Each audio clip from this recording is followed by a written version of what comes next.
चलो स्टार्ट करें CRBI।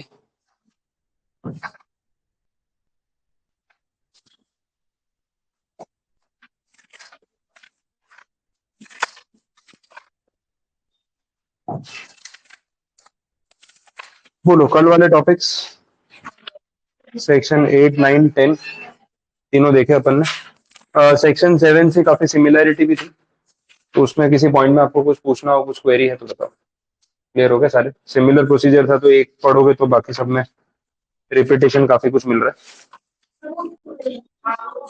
हाँ हाँ, वो चेक करना बाकी था ना। हाँ मैंने नहीं देखा, आप लोगों ने सर्च किया 2000 चेक किया? ओके ठीक है, चलो चेक कर लिया तो फिर सही है, कोई इशू नहीं, बराबर है। फिर 2000 में काम हो रहा है तो फिर फालतू में ज्यादा सोचना है। इतने कम पैसे चार्ज कर रहे हैं तो भी डाउट हो रहा है।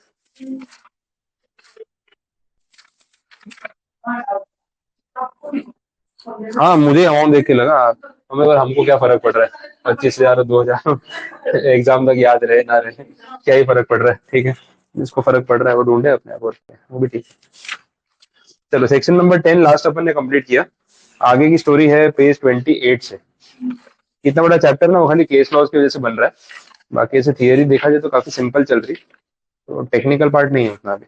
पेज 28 पे ना फ्रॉडुलेंट और मेलिशियस एक्टिविटीज की बात हो रही है, और अच्छा पॉइंट है। मतलब देखो CIRP इज अ फैसिलिटी, और फैसिलिटी का मिसयूज नहीं होना चाहिए। फिर अगर आपको एक ऑप्शन मिला है कि यार यू कैन अपील और आपकी बात सुनी जाएगी और आपकी कंपनी को बचाने के लिए एफर्ट्स होंगे एंड एवरीथिंग, वो सब अच्छा है, लेकिन फिर आप ना उसका फायदा उठा रहे हो अननेसेसरी, वो कॉर्पोरेट डेटर को प्रेशराइज करने के लिए झूठा झूठा एप्लीकेशन कर रहे हो CIRP में जाके। तो NCLT वालों ने बोला कि ये देखो इस चीज को ना इतना लाइटली मत लेना, और अगर कहीं फालतू कंप्लेंट लेके आओगे ना तो फिर हम भी एक्शन लेंगे। तो IBC का एक सेक्शन है 65, उसको ऐसे एकदम डरा धमका के प्रेजेंट किया है यहाँ पे। क्लियरली लिखा है देखो, while evaluating whether to initiate CIRP, the applicant should be aware of the potential impact of section 65। तो ऐसे कुछ खतरनाक आने वाला है। आइडिया वही है कि मेलिशियस प्रोसिक्यूशन जो अपन पढ़ते थे JIGL में, अपन ने टर्म पढ़ा है मेलिशियस प्रोसिक्यूशन, किसी पे मेलिफाइड इंटेंशन बैड इंटेंशन से केस फाइल करना। तो यहाँ पे भी वही है, आप एप्लीकेशन कर रहे हो ट्रिब्यूनल में, तो you are taking some action against the debtor. तो मेलिशियस इंटेंशन से हुआ और फ्रॉड हुआ, तो उसमें लिए ना आपके ऊपर पे पेनल्टी लगेगी, मतलब एप्लीकेंट के ऊपर पेनल्टी लगा सकते हैं जो भी अथॉरिटी है NCLT। और पेनल्टी का अमाउंट अच्छा खासा है, मिनिमम 1 लाख रुपए, मैक्सिमम 1 करोड़ रुपए, है ना, इतनी पेनल्टी लगेगी,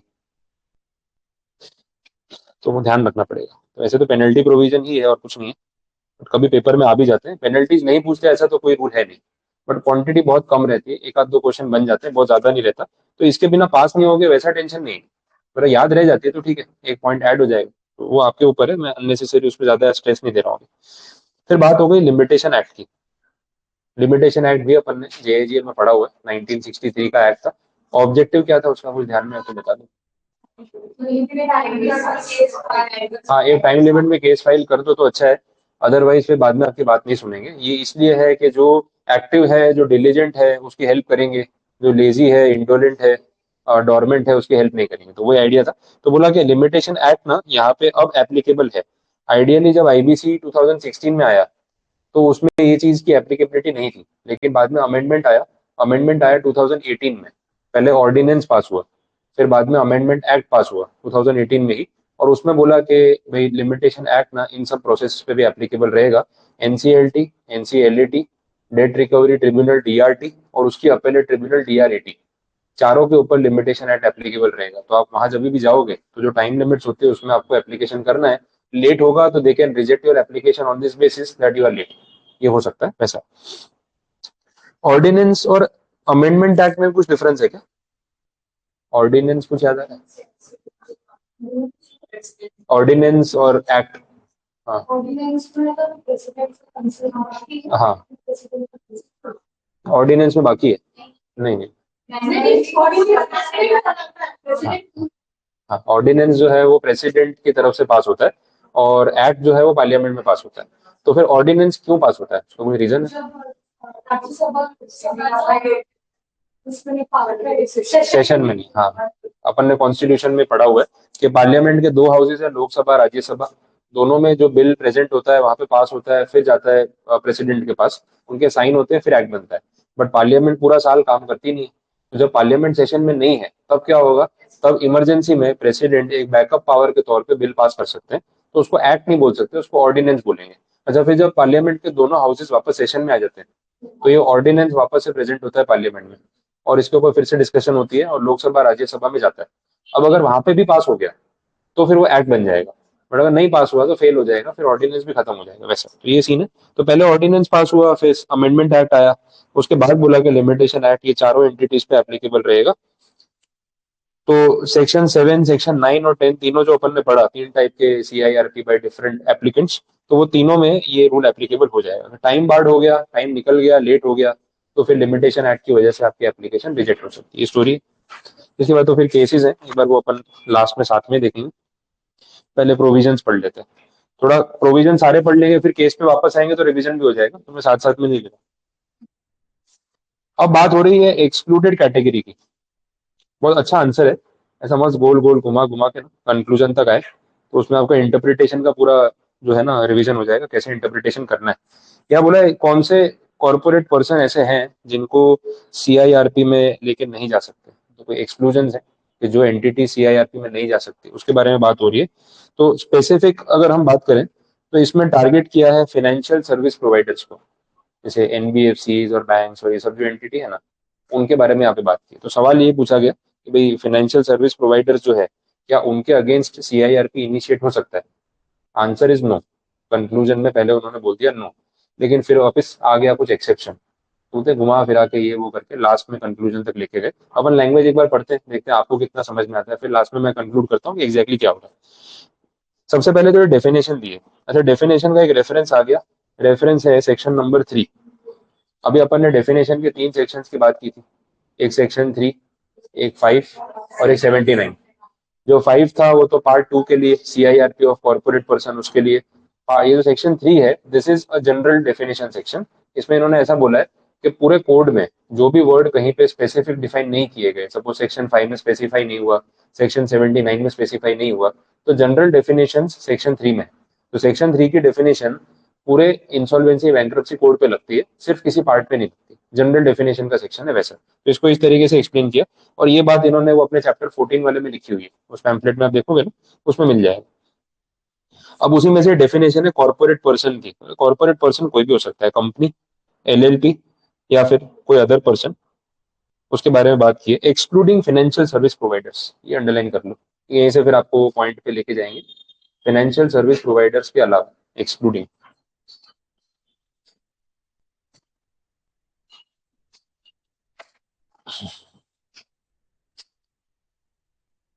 Therefore, a financial service provider is not a corporate debtor for the purpose of the code, and consequently, a CIRP against such financial service provider cannot be initiated under all the 3 sections of IBC.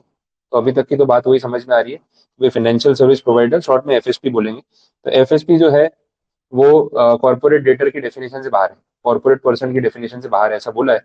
तो उस वजह से उसके ऊपर CIRP नहीं लगा सकते, तीनों में से कोई भी सेक्शन में नहीं लगा सकते। अभी तो ना बोल दिया, आगे बढ़ रहे हैं और फिर समझा रहे, डेफिनेशन आ रही बीच बीच में। बोले FSP होता क्या है, उसको भी सेक्शन 3 में डिफाइन किया। A person authorised and registered by a financial sector regulator to provide financial services. ये फाइनेंशियल सेक्टर रेगुलेटर आपका RBI, मोस्ट कॉमन। और एग्जाम्पल में NBFC ले लो आपको, ठीक है, कंपैरिजन करना है माइंड में, एक तो होना चाहिए कि भाई किसकी बात हो रही है। तो फाइनेंशियल सर्विस प्रोवाइडर्स में आ सकता है, बैंक भी आ सकता है।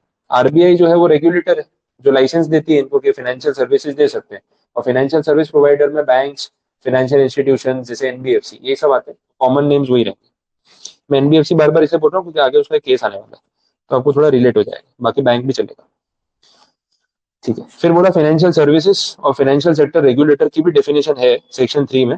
बट उसका एड्रेस दे के छोड़ दिया, यहाँ समझा ही नहीं। आपको पढ़ना हो तो चैप्टर 14 में मिल जाएगी, उसमें रखिए। फिर आ रहा है सेक्शन नंबर 239, ये अपने आईबीसी कोड का।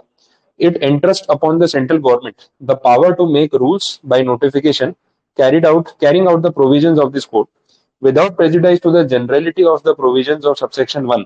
The central government may make rules for any of the following matters namely. तो बोला 239 में ना सेंट्रल गवर्नमेंट को पावर दिया हुआ है कि वो चाहे तो रूल्स बना सकते हैं, नोटिफिकेशन इशू कर सकते हैं वैसा। फिर ये भी बोल दिया कि जनरल रूल्स या जनरल कोड को बिगाड़े बिना कुछ एक्सेप्शनल प्रोविजन सेंट्रल गवर्नमेंट बना सकती है, और एक्सेप्शनल प्रोविजन बनाने का पावर है उनके पास सेक्शन 227 में। तो नीचे जो पॉइंट हाईलाइट किया, the following matters namely the manner of conducting insolvency and liquidation proceedings under 227। अब 227 क्या बोलता है वो देख लेते हैं। 239 से 227 पे लेके गए, अब 227 समझा रहे हैं।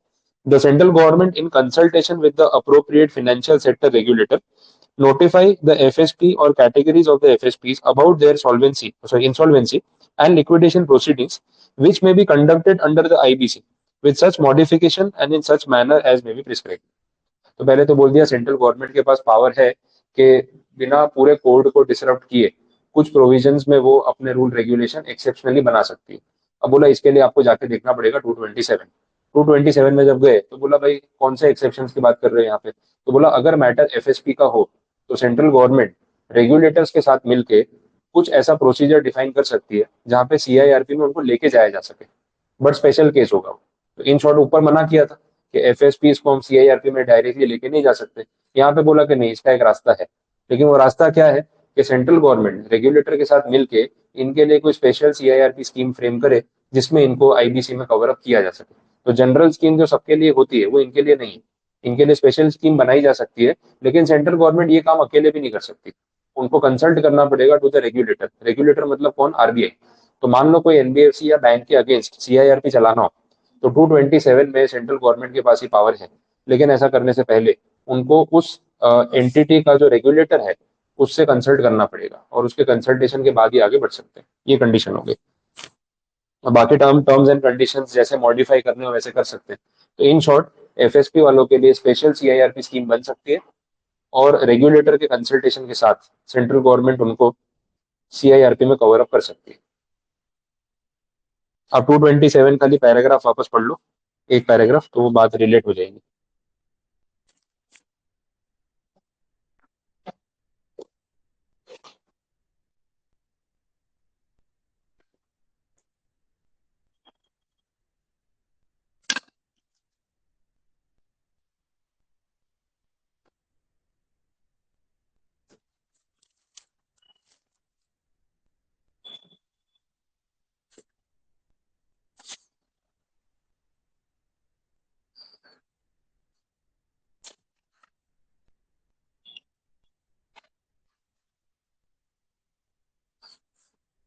बोलो स्टोरी समझ आ रही। तो अल्टीमेटली एफएसपी को सीआईआरपी में ले जाना हो तो एक रास्ता है, वैसे सारे रास्ते बंद है।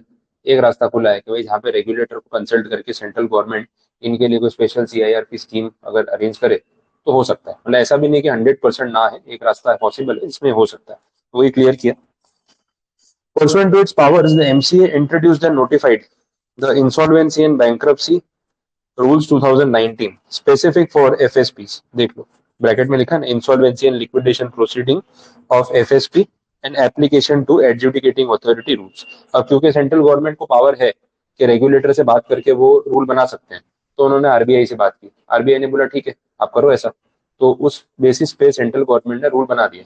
और सेंट्रल गवर्नमेंट मतलब इस मामले में एमसीए, एमसीए सेंट्रल गवर्नमेंट की मिनिस्ट्री है। तो ये सारे मैटर में उन्होंने रूल बनाए और फिक्स कर दिया कि भाई एफएसपी के लिए स्पेशल रूल्स है, जो बाकी कंपनीज हैं उनके लिए जनरल रूल्स अलग, एफएसपी वालों के लिए स्पेशल रूल्स अलग, वैसा।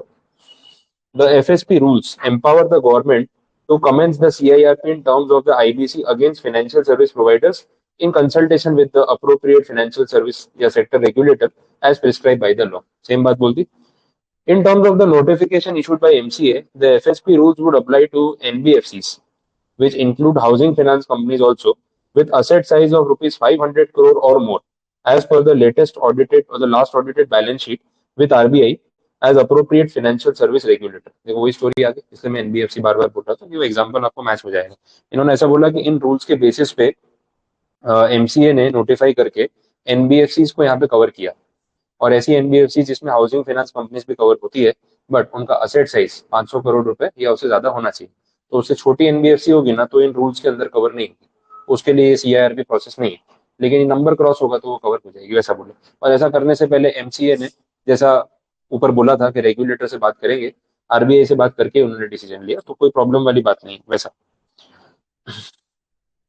ठीक है, आगे भी नोटिफिकेशन में ये मैटर के साथ कैसे डील करना है, और इन मैटर्स में जो third party assets in NBFC के पास होती है, जो गिरवी रखवाई होती है लोगों ने, वो सब होता है ना, तो उनके साथ कैसे डील करना है, इसके लिए भी रेगुलेशन और नोटिफिकेशन निकाले थे 2020 में, जस्ट बिफोर कोविड। तो अरेंजमेंट जैसे जैसे सही लगा वो करते ही गए। इसमें सबसे पहला पॉपुलर केस आपका Dewan housing finance corporation, DHFL. Company का नाम ये भी आपने सुना होगा कहीं पे। और डीएचएफएल जो है हाउसिंग फाइनेंस कंपनी, एनबीएफसी, बहुत बड़ा ब्रांड था। और काफी खराब हालत हो गई इनकी। ये शाहरुख खान को ब्रांड एम्बेसडर लिया था उन्होंने, बड़ी कंपनी थी। एंड जो हाउसिंग सेक्टर है उसमें फाइनेंसिंग कर, सिंपल बिजनेस है, बिल्डर्स को लोन दे रहे हैं प्रोजेक्ट बनाने के लिए। आपको होम लोन लेना है, जो डीएचएफएल होम लोन्स करके वो लोग प्रोवाइड करते थे। तो काफी मार्केटिंग की और बहुत लोगों ने लोन्स लिए भी थे। लेकिन एनबीएफसी का जो बिजनेस मॉडल है, उसमें किस तरीके से एक वो पूरा डाउनफॉल आ गया, वो डीएचएफएल का एक बड़ा मतलब लैंडमार्क एग्जांपल। अब पूरा एक जो पैसों का चेन है ना, वो चेन वहां पे फंस गया। बिकॉज ये मैटर सारा प्री कोविड है। प्री कोविड में कौन सा टाइम, 2016 से लेके 2020, उस टाइम पे आपने देखा कि पैसों को लेके क्या क्या चीजें हुई है। डिमोनेटाइजेशन से स्टोरी स्टार्ट हुई, और डिमोनेटाइजेशन, फिर अपना जीएसटी, रेरा, बेनामी प्रॉपर्टी, ये सब मैटर एक साथ हो गए। अब इस और बाद में कोविड आ गया। तो जो 4-5 साल का पूरा साइकिल है ना, उसमें हाउसिंग सेक्टर जो है ना, उन्होंने बहुत सफर किया। तो प्रोजेक्ट्स लोगों ने शुरू किए, बिल्डरों ने पैसा उठाया। अब चेन तो पूरा गोल गोल है ना, पैसा गोल घूम रहा है। और कैसे गोल घूम रहा है वो समझो। एक तरफ पब्लिक का एक ग्रुप है जिन्होंने एनबीएफसी में इन्वेस्टमेंट किया। अब DHFL fix deposit certificate issue करता था, डिबेंचर इशू करता था, ये सब करके पैसा रेज कर रहा था। तो आपके मेरे जैसे लोगों ने उसके बॉन्ड्स खरीदे, उसके डिबेंचर खरीदे, और उसके सर्टिफिकेट्स खरीद के उसको पैसा दिया, और उससे ब्याज ले रहे हैं। अब उन्हीं पैसों से क्या कर रहा है, वो घर बना रहा है, मतलब सॉरी, बिल्डर्स को लोन दे रहा है। अब बिल्डर्स क्या कर रहे हैं, उससे पैसा उधार लेके प्रोजेक्ट्स बना रहे हैं। अब प्रोजेक्ट बना के बिल्डरों ने रेडी कर दिए, कहीं आधे प्रोजेक्ट पूरे हुए, कहीं पूरे कंप्लीट हो गए। लेकिन मार्केट में बायर नहीं आ रहा। बायर क्यों नहीं आ रहा, भाई नोट बंद कर दिया आपने। अब डीमोनेटाइजेशन में बायर कहाँ से आएगा, जीएसटी नया नया लगा दिया, लोग बिजनेस समझने में लगे हैं, तो कहाँ से आएगा बायर। तो ये सारे जो चीजें हैं, उसका जो क्यूमुलेटिव इफेक्ट हुआ ना, तो होम बायर्स उस टाइम पे मार्केट में नहीं थे। अब जैसे ही होम बायर नहीं आया ना मार्केट में, पूरा मार्केट स्टॉप होना शुरू हो गया। अब देखो कोई घर खरीदेगा नहीं, तो बिल्डर ब्याज कब तक भरेगा एनबीएफसी का। तो एक पॉइंट पे बिल्डरों ने बोल दिया कि यार हमारे पास इन्वेंट्री इतनी पड़ी है, लेकिन मार्केट में बायर नहीं है, हमने जो पैसा आपसे ब्याज पे लिया है, हम इंटरेस्ट नहीं भर सकते। उन्होंने इंटरेस्ट भरना बंद कर दिया। एनबीएफसी को बोला आपको ऐसा लगता है कि हम पैसे नहीं दे सकते, तो फ्लैट खरीद लो, लेके जाओ, हमारा पैसा तो फ्री हो जाए, लेकिन हम पैसे इंटरेस्ट नहीं भरेंगे। और जब रीपेमेंट की बारी आई ना, तो भी डिफॉल्ट कर दिया, भाई सारे पैसे फ्लैट में लग गए, मेरे पास कैश नहीं, बात खत्म। अब एनबीएफसी का इन्फ्लो बंद हो गया। अब वो लोग जिन्होंने एनबीएफसी में बॉन्ड्स खरीदे, डिबेंचर खरीदे, एफडी खरीदी, उसका क्या, तो एनबीएफसी ने बोल दिया भाई हम इंटरेस्ट नहीं दे पाएंगे, क्यों, पीछे से पैसा ही नहीं आ रहा। अब डेडलॉक हो गया। अब यहाँ पे पैनिक कौन हुआ, वो इन्वेस्टर, जिसने unsecured deposits, unsecured debenture bond खरीद लिए डीएचएफएल का ब्रांड देख के। और डीएचएफएल बोल रहा है मेरे पास पैसे नहीं है। ये रियल केस है। और डेट कितना था, 90,000 करोड़ अनसिक्योर्ड। इसमें अनसिक्योर्ड अनसिक्योर्ड मिला के, इसमें बैंक वाले फंसे, इसमें आपके रिटेल इन्वेस्टर्स फंसे, किसी ने अनसिक्योर्ड सिक्योरिटीज ली थी, किसी ने सिक्योर्ड ली थी, सब फंस गए। तो 90,000 करोड़ रुपए फंस गए। और क्यों फंस गया, क्योंकि मार्केट में बायर नहीं है। अब जब बायर लाने की कोशिश हुई कि चलो जीएसटी 17 में आया, 18-19 तक तो चीजें ठीक होनी शुरू हो गई, 20 में कोविड आ गया, अब वापस बात खत्म हो गई। तो कोविड का इफेक्ट 2 साल तक रहा। तो 16 से लेकर 22 तक का जो पूरा फेज है, उसमें सारा प्रॉपर्टी मार्केट बहुत डिसरप्टेड था, और बिल्डरों ने बहुत नुकसान खाया। और नुकसान तो क्या, पास ऑन कर दिया, खुद तो खाने वाले हैं नहीं। जिनका पैसा ब्याज पे लिया था, सबके पैसे डूब गए। तो ये जो साइकिल चला, उसमें डीएचएफएल फंस गई। और एक पॉइंट पे ना ये मैटर आ गया कि इनको अब सीआईआरपी में लेके जाना पड़ेगा। तो इंडिया में आईबीसी 2016 का सबसे पहला, सबसे बड़ा और सबसे सक्सेसफुल अगर कोई केस है, तो वो डीएचएफएल है। मतलब आईबीसी कोड आने के बाद डीएचएफएल का मैटर हुआ। और आईबीसी कोड में सबसे पहले इतनी बड़ी कंपनी का सीआईआरपी प्रोसेस हुआ। और दिस इज लाइक, गवर्नमेंट इसको ऐसे कंधे पे उठा के घूमती है कि देखो डीएचएफएल का हमने कितना सक्सेसफुली आईबीसी का यूज किया, तो हमारा ये कोड सक्सेसफुल हुआ और प्रूव हो गया कि ये सही कानून बना है। और आगे से इसको और अच्छे से यूज किया जा सकता है। मतलब डीएचएफएल का जो भी फाइनेंशियल मैटर सॉर्ट करना था वो सीआईआरपी की वजह से हुआ और आईबीसी के थ्रू हुआ वैसा, तो उसके लिए इसका रेफरेंस दिया हुआ। अब आप देख लो वो बॉक्स में जो केस है उसमें वही बात हो रही है। Dewan housing finance corporation is the first financial service provider to come under the ambit of IBC in the matter of RBI versus DHFL corporation 2019। The RBI in its capacity as an appropriate regulator, बात हो ही रही थी ऊपर, in terms of Rule 5 of the FSP rules, initiated the CIRP against DHFL. It was admitted by the NCLT Mumbai bench on 3rd December 2019. ठीक है, clear ये point. तो DHFL का पहला केस हुआ और अब जैसे जैसे आगे बढ़ेंगे मैं आपको इसकी स्टोरी में चैप्टर वाइज पॉइंट्स ऐड कराता जाऊंगा कि कैसे कितने पैसे रिकवर हुए और क्या हुआ, वो सारे पॉइंट्स अपने देखते जाएंगे। तो ये केस आईबीसी में अपने साथ साथ रहेगा वैसे, और भी वैसे केसेस दे रखे हैं, वो फिर आगे बाद में डिस्कशन में ले सकते हैं। अभी चलते हैं सेक्शन पे। यहाँ तक की स्टोरी क्लियर एफएसपी के बारे में। तो इतना गोल गोल घुमाया तब जाके फिर एंड में कंक्लूजन आया कि एग्जैक्टली क्या हो रहा है। बट वो डायरेक्ट वाला पूरा पॉइंट है ना, कहाँ से शुरू की बात, सेक्शन की बात की, डेफिनेशन की बात की, नोटिफिकेशन पे गए, फिर बाद में कंक्लूजन पे आए वैसा। Person not entitled to make application, कौन लोग सीआईआरपी में नहीं जा सकते, ट्रिब्यूनल के पास एप्लीकेशन नहीं कर सकते, तो ये नेगेटिव लिस्ट काइंड ऑफ है। सबसे पहला बोला corporate debtor already under going a CIRP, already चल रहा है तो फिर वापस खुद कैसे जाएगा। उसमें ना पीछे वाला पार्ट कैंसिल है, और अ pre package insolvency resolution process, वो पार्ट कैंसिल कर दो, थोड़ा अमेंडमेंट है डेफिनेशन में। चैप्टर 14 में भी आपको डेफिनेशन मिलेगी, मैंने वो अमेंडमेंट के तौर पे ना हाईलाइट करके रखी हो, यही है सेक्शन 11 वहां पे भी रखा था मैंने, एक बार सेफर साइड रख दिया था कि भाई कंपेयर कर लेंगे, तो उसमें सिर्फ ये पीछे का पॉइंट कट है, बाकी सेम है। A financial creditor or an operational creditor or a corporate debtor undergoing pre-packaged insolvency resolution process। ठीक है, ये जो प्री पैकेज वाला प्रोसेस है वो एक स्पेशल केस है, वो अपने आगे चैप्टर में पढ़ेंगे तो डिटेल में बात करेंगे, अभी नाम खाली ध्यान में रखो चलेगा। A corporate debtor having completed CIRP 12 months preceding the date of making of the application।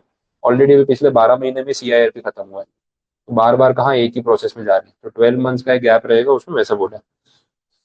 A corporate debtor in respect of whom a resolution plan has been approved under the given chapter 12 months preceding the date of making the application। ठीक है, तो chapter 3 अभी पढ़ना बाकी है, तो सिर्फ अभी रीडिंग लेवल पे रखते हैं इसको। Corporate debtor or financial creditor who has violated any of the terms of the resolution plan which was approved 12 months before the date of making an application under this chapter। पहले भी आप CIRP में गए थे, resolution plan आपने propose किया था, resolution plan accept भी हुआ था, फिर पता चला कि आपने रेजोल्यूशन प्लान जो पास करवाया वैसा फॉलो नहीं किया, मतलब जो बात करके गए ट्रिब्यूनल में कि ऐसे ऐसे कंपनी को रिवाइव करेंगे, फिर एग्जीक्यूशन में कुछ और ही किया और वायलेशन का आपके ऊपर चार्ज लग गया कि आपने पहले रूल्स ठीक से फॉलो नहीं किए। तो जिसने एक बार वायलेशन किया दूसरी बार भी करेगा, उसको तो वैसे ही देखा जाएगा, तो बोला आप अप्लाई नहीं कर सकते, एक तरीके से रिस्ट्रिक्शन लगा दी। लास्ट पॉइंट में बोला ऐसा कॉर्पोरेट डिटेल्स जिसके रिस्पेक्ट में ऑलरेडी लिक्विडेशन का ऑर्डर आ चुका है, तो ये तो एक्सट्रीम स्टेप हो गया, बात ही खत्म हो गई, तो अब तो कोई मीनिंग नहीं बचा।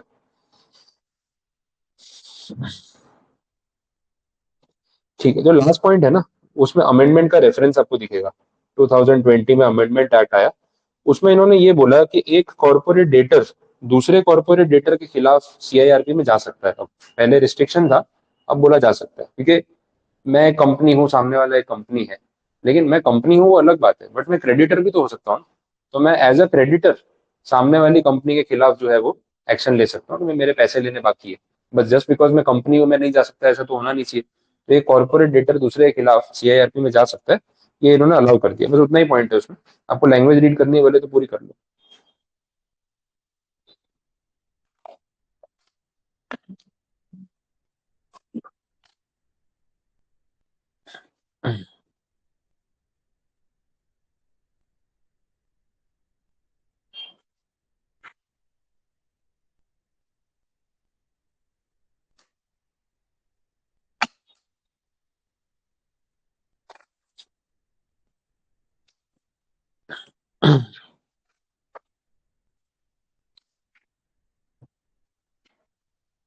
ठीक है, कंप्लीट। नेक्स्ट पॉइंट बोला रिपीट चल रहा है, टाइमलाइन। टाइमलाइन पे अपन ने 2-3 बार बात कर ली, 14 डेज 7 डेज, ठीक है, रिपीटेशन है, अब लिख लो साइड पे रिपीट है, नेक्स्ट टाइम क्या अभी इस बार भी नहीं पढ़ोगे तो भी चलेगा। फिर इसमें डिस्क्रिशनरी और मैंडेटरी वाली बात भी थी, डिस्क्रिशनरी है कि 14 डेज में डिसीजन देना पड़ेगा या मैंडेटरी है, तो अपन ने देखा कि भाई डिस्क्रिशनरी, सुप्रीम कोर्ट ने केस में डिसीजन दिया होगा। वही सब चीजें बार बार आ रही है। मॉड्यूल वाले कंटेंट में थोड़ा रिपीटेशन आ जाता है, और कभी कभी एक बार रहने भी देता हूँ मैं, चलता है। मुझे ऐसा फीडबैक मिला, बोले सर थोड़ा कंटेंट रख के कटवाया करो। जैसे मैं पहले नोट्स में बनाता था एकदम नेट कि भाई इतना ही पढ़ना है, रिपीटेशन है, पूरा कट कर दिया।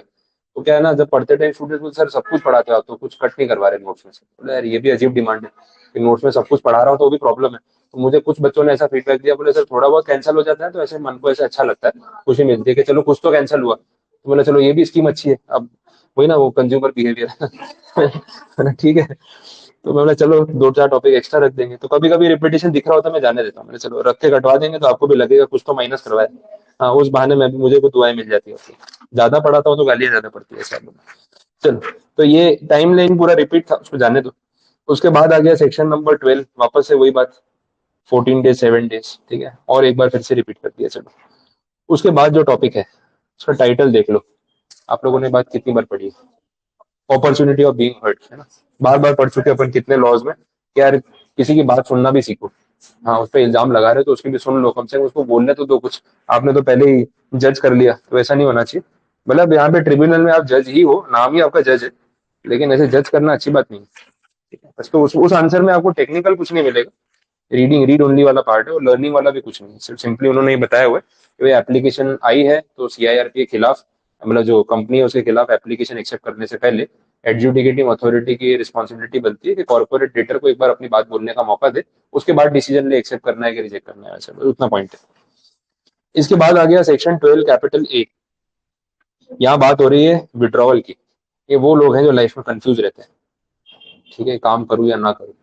काम करने के बाद भी सोच रहे करना चाहिए था कि नहीं करना चाहिए था, अभी भी नाम वापस ले लूं या क्या करूं, ठीक है। या आपने सपोज जैसे रजिस्ट्रेशन कराया, सीएस का फॉर्म भर दिया, फिर सोच रहे हैं भरना चाहिए था कि नहीं भरना चाहिए था।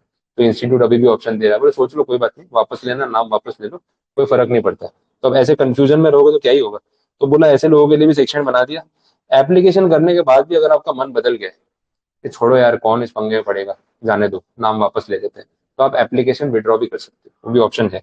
आपने सेक्शन 7 में एप्लीकेशन किया हो, 9 में एप्लीकेशन किया हो, या 10 में किया, तीनों में से कुछ भी हो।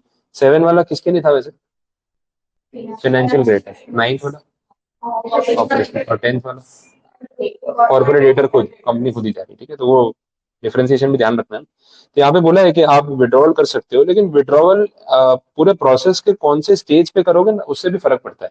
जो फर्स्ट केस है ना, उसमें बोला है before admission of application by the adjudicating authority. मतलब आपने अभी एनसीएलटी में अप्लाई कर दिया है, लेकिन उन्होंने आपका केस अभी एडमिट या रिजेक्ट नहीं किया है उससे पहले, तो अभी तो उनका जवाब आए उससे पहले आपने बोल दिया कि यार वापस ले लेते हैं एप्लीकेशन। ये वो फेज है अभी कि जहाँ एनसीएलटी ने अभी तक एक्सेप्ट नहीं की है आपकी एप्लीकेशन, प्रोसेस में है ऐसा।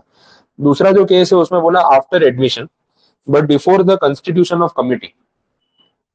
एक बोलते हैं कमिटी ऑफ क्रेडिटर्स। ये आगे का प्रोसेस है, बट थोड़ा बताऊंगा तो आपको पता चलेगा क्या हो रहा है। देखो अभी तक की स्टोरी आप समझ चुके हो, कौन क्या कर रहा है। कंपनी के पैसे जो है वो इंसॉल्वेंसी वाली फेज में आ गए, आप क्रेडिटर हो, आपके पैसे फंसे हुए हैं। आप कुछ क्रेडिटर्स मिलकर एनसीएलटी में गए, एनसीएलटी ने बोला कि ठीक है कुछ सॉल्यूशन निकालते हैं, आगे बढ़ते हैं। अब आगे बढ़ेंगे तब होगा क्या, जितने भी लोग हैं जिनके पैसे फंसे हुए हैं उन सबको इकट्ठा किया जाए और उनकी एक कमेटी बनाई जाएगी। अब जिसके पैसे फंसे हैं उसकी ही सुनी जाएगी कंपनी में कि आगे करना क्या है। तो इस ग्रुप को हम बोलते हैं कमिटी ऑफ क्रिएटर्स। जितने भी क्रिएटर्स हैं जिनका क्लेम जेन्यून है कि भाई मेरा भी पैसा लेना बनता है, आपका पैसा लेना बनता है, अब हम सब मिलकर आगे फैसला करेंगे कि क्या करना है, कैसे इस कंपनी को रिवाइव करना है, अगर बिजनेस सेल ऑफ करना है, स्टेक सेल करना है तो किसको बेचें। ये सारा डिसीजन क्रिएटर्स मिलकर लेंगे। इस ग्रुप को हम बोलते हैं कमिटी ऑफ क्रिएटर्स। तो थोड़ा लेटर स्टेज पे अपने देखेंगे कैसे वो कमिटी ऑफ क्रिएटर्स बनते हैं। तो प्रोसेस में यही है कि एनसीएलटी जब अप्रूवल दे देता है तो उसके बाद ना ये कमिटी बनाई जाती है। तो अभी जो हम स्टेज की बात कर रहे हैं उसमें ऐसा है कि एनसीएलटी ने एप्लीकेशन एक्सेप्ट तो कर ली है कि yes we should go for CIRP, and अभी कमिटी ऑफ क्रिएटर्स बनानी बाकी है। उसके बीच में आप बोलते हो कि एप्लीकेशन वापस लेना है, तो ये सेकंड फेज हो गया। तीसरा फेज कौन सा आएगा कि कमिटी बन चुकी है, उसके बाद डिसीजन ले रहे हैं कि एप्लीकेशन वापस ले लेते हैं, ये प्रोसेस में जाके फायदा नहीं है। तो तीनों में से किसी भी स्टेज पे हम विड्रॉवल का एप्लीकेशन कर सकते हैं, प्रोसीजर उस हिसाब से वेरी करेगा। आइए स्टोरी समझ क्लियर हुआ। ओल्ड सिलेबस में जो अपन बात कर रहे थे एसबीसी, उसमें अपन ने बात की है कमिटी ऑफ क्रिएटर्स। ओल्ड वाला पढ़ा होगा तो थोड़ा, हाँ उसमें डिटेल में था तो आपको याद आएगा वैसे। और बाकी नहीं भी पढ़ा है तो यहाँ पे डिटेल में जाने ही वाले हैं, तो कोई प्रॉब्लम नहीं। तो तीनों केस की यहाँ पे बात कर दी। अब बोल रहे हैं भाई रेफरेंस में क्या है, सेक्शन के साथ साथ कोई है कुछ रूल रेगुलेशन, अपने को भी आदत पड़ जाती है ना कंपनी लॉ पढ़ पढ़ के, हर जगह सेक्शन के रूल आ ही जाता है। यहाँ सामने से पूछ लिया अपन ने, अब पूछा तो उन्होंने रेगुलेशन दे दिया, बोले देखो आए हो कुछ मांग रहे हो तो मिलेगा फिर। तो section 12 capital A, read with regulation number 30 capital A, ठीक है, CIRP रेगुलेशन अपने, उसमें बता दिया कि ऐसा पॉसिबल है। अब ये सारी चीजें समराइज करके उन्होंने बाजू में वो टेबल में लिखी है। सेक्शन 12 में तो वही बात रिपीट की है, कुछ नया नहीं बोला, लेकिन रेगुलेशन नंबर 30 कैपिटल ए में थोड़ा स्पेसिफिक समझाने की कोशिश की है, तो उसको समझते हैं। उन्होंने इसको दो पार्ट में बांटा है, एक तो application made before the constitution of the committee, और दूसरा बोला है after the constitution of the committee. एक होता है बिफोर एक्सेप्टेंस भी तो होता है कि एनसीएलटी ने एक्सेप्ट किया उससे पहले किया, तो उसके लिए कॉमन प्रोसीजर है, मतलब एनसीएलटी ने एक्सेप्ट कर लिया और करना बाकी है, तो फर्स्ट दो केसेस थे उसको एक तरफ रखा है और थर्ड केस को दूसरी तरफ रखा है। तो इन्होंने रेफरेंस पॉइंट बना दिया कि कमिटी बनी कि नहीं बनी। तो कमिटी बनने के पहले अगर आप विड्रॉल करते हो, दैट इज आइदर केस 1 और केस 2, तो दोनों लेफ्ट साइड वाली कॉलम में आ गए, ऊपर टाइटल में पढ़ो पता चलेगा। Where an application for withdrawal is made before the constitution of the committee and where the application for withdrawal is made after the constitution of the committee. तो तीन स्टेजेस है ना यहाँ पे। एक आपने किया application, application to adjudicating authority, ये पहला स्टेज था। फिर उन्होंने कर लिया आपके केस को एडमिट, ये दूसरा स्टेज था। और उसके बाद बनी कमिटी ऑफ क्रेडिटर्स, ये तीसरा स्टेज था। आप चाहो तो विड्रॉवल यहाँ पे भी कर सकते हो, आप चाहो तो विड्रॉवल यहाँ पे भी कर सकते हो और यहाँ पे भी कर सकते हो, तीनों स्टेज पे विड्रॉवल अलाउड है, वही है केस 1 2 3। अब यहाँ पे जो रेगुलेशन नंबर 30 कैपिटल ए में उन्होंने प्रोसेस डिवाइड किया, तो उसमें बोला ये दोनों एक तरफ यहाँ पे, और ये वाला पार्ट जो तीसरा वाला पार्ट है, ये जो विड्रॉल है ना, वो यहाँ पे बिफोर आफ्टर में उन्होंने पैरामीटर बना दिया इसको, इसके पहले वाला जो भी प्रोसीजर है ना वो सारा बिफोर वाले, और इसके बाद वाला जो प्रोसीजर है वो आफ्टर वाले। तो कमिटी बनने से पहले अगर आप कभी भी विड्रॉ करो, मतलब ये स्टेज भी आ गया और ये वाला स्टेज भी आ गया, तो उसके लिए प्रोसीजर यहाँ पे दिया हुआ है। और कमिटी बनने के बाद अगर आप विड्रॉल का प्रोसेस करते हो तो वो प्रोसीजर यहाँ पे दिया, ऐसे दो पार्ट्स में बांटा है।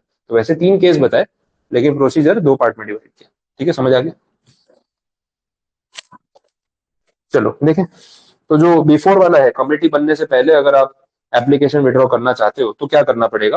पहले पॉइंट में बोला एप्लीकेशन करेगा कौन, विड्रॉवल का एप्लीकेशन कौन करेगा, कि हम प्रोसेस में से बाहर निकलना चाहते हैं, IRP, इंटरिम रिजोल्यूशन प्रोफेशनल, ठीक है, वैसा बोला है। उसका रीजन ये है, आगे का प्रोसीजर के बेसिस पे बता रहा हूँ। जब ये कमेटी फ्रेम होती है ना, इस कमेटी की मीटिंग होती है, इसी मीटिंग में डिसाइड होता है कि रिजोल्यूशन प्रोफेशनल के तौर पे कौन कंटिन्यू करेगा। तो बात यह है कि यहाँ तक अगर आप देखोगे तो IRP से काम चल रहा होता है अपना, फिर ये कमेटी की मीटिंग में फाइनल होता है कि आगे RP कौन बनेगा, यही बनेगा या कोई दूसरा बनेगा। तो अगर इससे पहले कुछ प्रोसेस हो रहा है तो एप्लीकेंट IRP हो सकता है, क्योंकि RP वर्ड तो अभी तक क्रिएट ही नहीं हुआ ना, ये तो मीटिंग के बाद होता है, तो ये अंडरस्टूड था। तो यहाँ पे एप्लीकेशन फॉर विड्रॉवल करेगा IRP, एक बात ये बता दी। दूसरा, इसमें बैंक गारंटी देनी पड़ेगी, किस चीज की वो पढ़ो, towards the estimated expenses incurred on or by the IRP for the purpose of regulation number 33। मैं बता देता हूँ क्या है regulation. Till the date of filing the application before constitution of the committee. In short ऐसा है कि IRP को जो आपने अपॉइंट किया, अभी तक इस बेचारे ने मेहनत की होगी, एप्लीकेशन किया, अब विड्रॉवल कर रहा है, तो इसका कुछ खर्चा या इसका रेम्यूनरेशन देना पड़ेगा कि नहीं। तो बाद में फिर कौन देगा, प्रोसेस तो चलो सब खत्म वत्म कर दिया, वापस ले लिया, लेकिन बाद में फिर इसके ऊपर एक्शन कौन लेगा, पैसे कौन देगा उसके, बोला इसके लिए बैंक गारंटी देनी पड़ेगी। कॉर्पोरेट डेटर को ये बोलना पड़ेगा कि अगर हम CIRP वापस ले रहे हैं और NCLT अलाउ कर रहा है कि वापस ले लो, कोई प्रॉब्लम नहीं है, तो ये IRP के पैसे मत बाकी रखना, उसका पेमेंट कर देना। और उसका पेमेंट करोगे, इसके अश्योरेंस के तौर पे हमें चाहिए बैंक गारंटी, बैंक से गारंटी लेके और लेटर सबमिट करो, तो हम एप्लीकेशन के ऊपर काम करेंगे, वैसा पॉइंट है। तो इसमें ये चीज बोली। अब रेगुलेशन नंबर 33 का जो रेफरेंस है, इसमें थियरी में है नहीं, मैं आपको रेगुलेशन नंबर 33 बता देता हूँ। कॉस्ट की बात हो रही है, बेसिक सही है, लेकिन एक बार सिर्फ फॉर्मेलिटी के लिए देख, आपके ध्यान में रहेगा।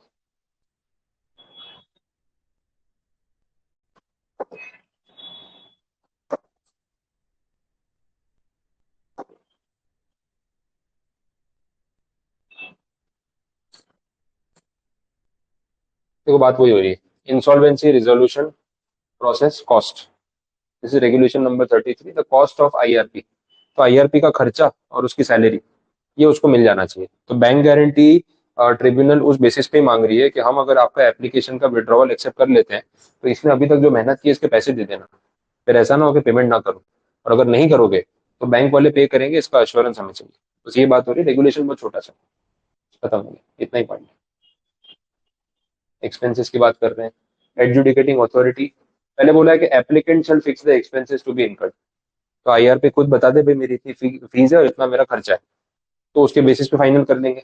अगर वो कोई फीस कोट नहीं करता है तो एडजुडिकेटिंग अथॉरिटी जो है ना, वो एक्सपेंसेस फिक्स कर देगी कि भाई इतने पैसे तो कम से कम उसको देने चाहिए और इतने पैसे मिलने चाहिए। तो ये सब पैसों का हिसाब यहाँ पे हो रहा है, उसके ऊपर कुछ नहीं ऐसा।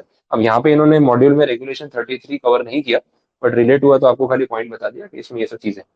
चल देखते हैं आगे। तीसरा point, time period for submitting the application by the IRP on behalf of the applicant with in 3 days of its receipt.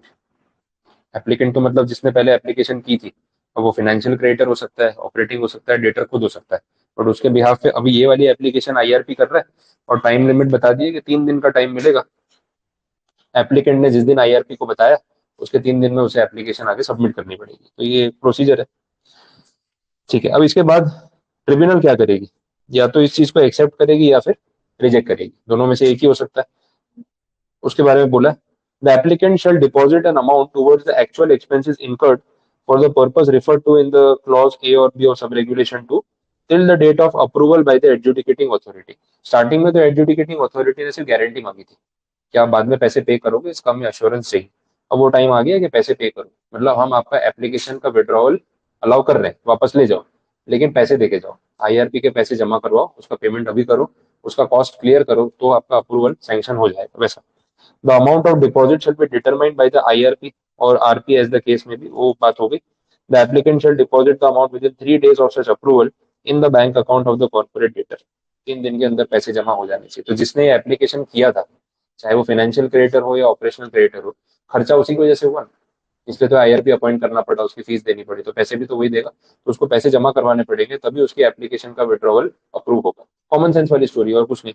पैसों की सिक्योरिटी तो देखनी पड़ती है, ठीक है। अगर पैसे जमा नहीं करवाए एप्लीकेंट ने तो क्या, तो बैंक गारंटी है, तो बैंक से वसूल करेंगे वैसा, ठीक है। तो ये प्रोसीजर हो गया। अब राइट साइड वाला procedure, after constitution of committee of creditors, उसमें एप्लीकेशन कौन कर सकता है।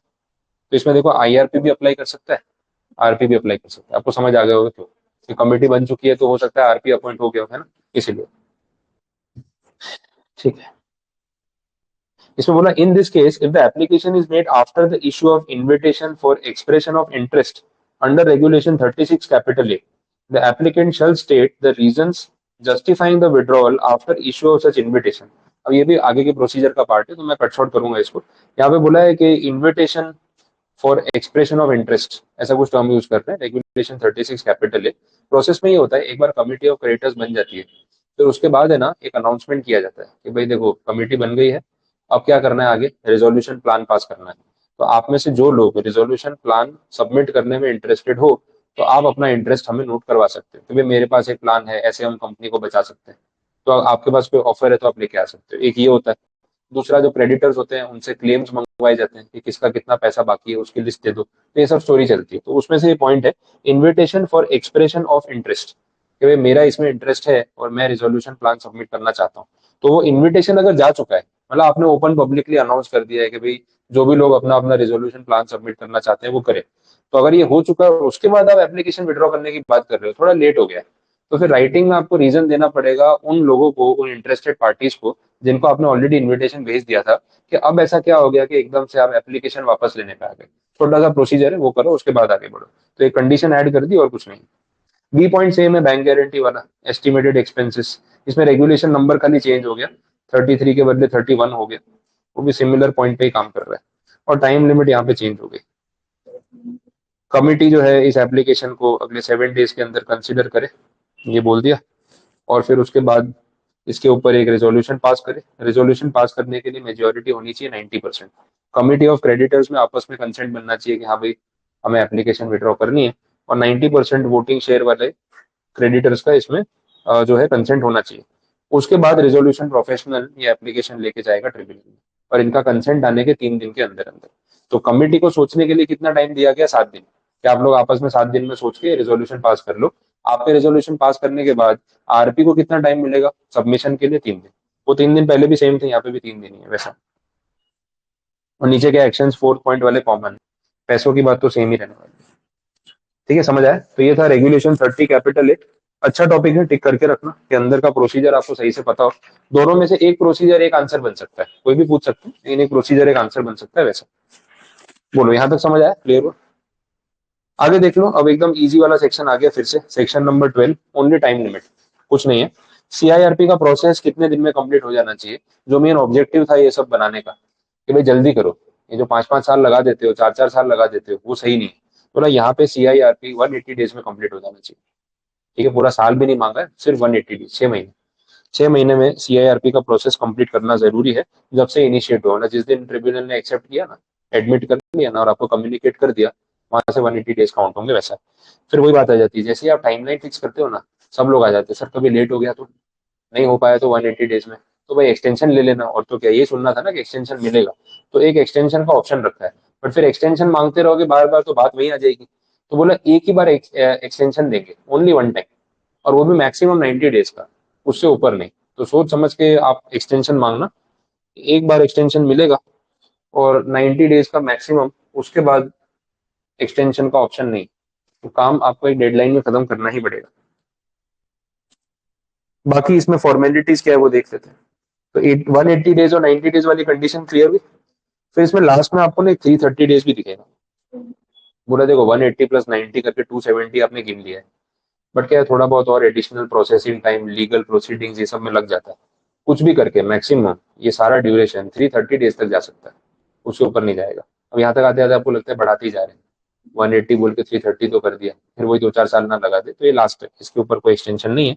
और वो 330 में भी उन्होंने बोला है कि भाई 180 डेज का बेसिक टाइम, 90 डेज का एक्सटेंशन, और उसके अलावा जो एडिशनल टाइम लीगल प्रोसीडिंग्स में कभी कभी लग जाता है, कुछ भी हो, तो वो मिला के मैक्सिमम 330 डेज होगा। उससे ऊपर तो कोई भी कंडीशन में जाना नहीं चाहिए।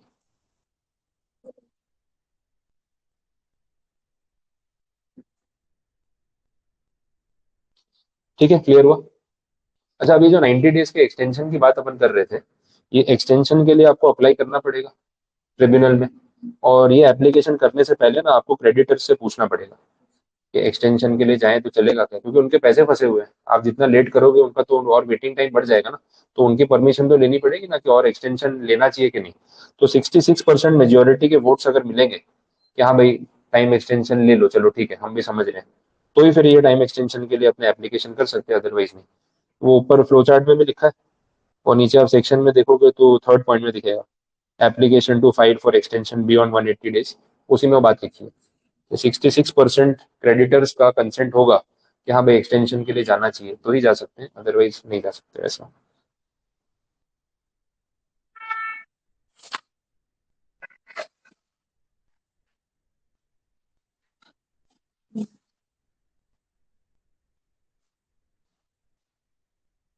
चलिए आगे बढ़ते हैं। रेगुलेशन 40 में कुछ नया नहीं बोला, वो आप पढ़ो ना पढ़ो एक ही बात है, सेम पॉइंट्स। कट कर दोगे तो भी चलेगा। ठीक है, अब इसके बाद टाइमलाइन अभी यहाँ से पूरा सीआईआरपी की टाइमलाइन स्टार्टिंग से लेके एंड तक बताइए। तो ये तो कैसा है ना, थोड़ा टॉपिक आगे कंप्लीट होगा तब बताऊंगा, अभी तो पूरा प्रोसीजर हमने पढ़ा नहीं है। बीच में से टाइमलाइन पढ़ोगे तो आगे का तो समझ आएगा, लेकिन सेकंड हाफ तो पता नहीं चलेगा। तो वो अभी सिर्फ नॉलेज के लिए आपके रखा है वैसे पॉइंट। यहाँ से स्टार्ट हो रहा है टॉपिक मोरेटोरियम का। अब देखो, अगर ये पढ़े तो फिर पूरा पढ़ना पड़ेगा, आधा पढ़ेंगे तो मजा नहीं आएगा, और पूरे में थोड़ा ओवरडोज हो जाएगा वैसा है। तो इसलिए मैं नहीं प्रेफर करता कि अभी इसको स्टार्ट करना चाहिए, अपने कल ही देखेंगे तो चलेगा, हो गया। ठीक है, आज के लिए इसमें इतना काफी है। मॉरिटोरियम में ये टॉपिक जो था वो, इसमें ऐसा है कि आईबीसी प्रोसीडिंग्स को रोक दिया जाएगा, या आईबीसी में प्रोसीडिंग्स चल रही है ना, तो बाकी प्रोसीडिंग्स को रोक दिया जाएगा। तो एक साथ सारी अथॉरिटीज एक कंपनी पे टूट पड़ेगी तो बेचारे वो लोग कहाँ जाएंगे। तो बोले भाई रिजोल्यूशन प्लान कर रहे हैं, रास्ता निकाल रहे हैं, अब 10 एफआईआर कर दोगे हमारे ऊपर तो पैसे जल्दी मिल जाएंगे, ऐसा नहीं होगा। तो मोरेटोरियम का एक मतलब है कि भाई लीगल प्रोसीडिंग्स को रोक देना। अब ये टेक्निकली कैसे काम करता है ये अपने कल फिर डेप्थ में पढ़ते हैं।